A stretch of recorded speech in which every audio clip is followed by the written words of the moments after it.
au niveau du Cameroun, on parle de laïcité, c'est-à-dire il y a les musulmans, il y a les autres, mais au niveau du Cameroun, que ce soit dans la vie nationale, on a l'impression que le musulman ou l'islam est assez absente. Oui, au fait, c'est une culture. C'est une culture, une interprétation, ou bien je vais dire, aujourd'hui vous voyez l'homme musulman camerounais, il a d'abord cette foi.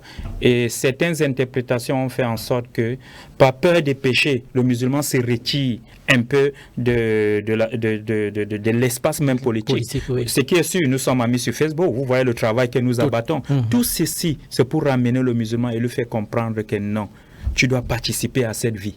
Tu dois participer à cela. De un, le musulman doit comprendre c'est quoi la citoyenneté. Tout à fait. Est-ce que la citoyenneté est incompatible avec l'islam? Avec l'islam. Il doit comprendre cela. Qu'est-ce que c'est la citoyenneté d'abord? Bon nombre de musulmans ne l'ont pas compris. Nous devons revenir dessus, nous devons faire un travail intellectuel dessus. Et parlant de la démocratie également, l'islam n'a pas de problème avec la démocratie. L'islam encourage d'ailleurs ces musulmans-là à participer à la vie des démocrates, de démocratie. Qu'est-ce qui va empêcher aujourd'hui le musulman à avoir son parti? Qu'est-ce qui va empêcher le musulman aujourd'hui à se regrouper, c'est-à-dire en un groupe de pression, comme on dit le lobbying, pour pouvoir, n'est-ce pas, répondre à certains défis de sa communauté? Mais partout, il est absent. Tout ceci à cause d'une mauvaise interprétation. Et cette mauvaise interprétation nous vient d'ailleurs.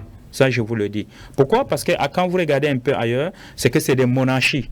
Et que ces personnes cherchent, coûte que coûte, à protéger, n'est-ce pas, à protéger leur pouvoir. Donc, du coup, l'islam ou la religion a été politisée. Oui. Comme il y a aussi le contraire. Il y a le moment où la politique, elle devient aussi utilisée par la religion. Donc, ici, la religion a été politisée pour servir certains intérêts. Alors, du coup, qu'est-ce qui se passe? Ces interprétations sont véhiculées et ça arrive également chez nous.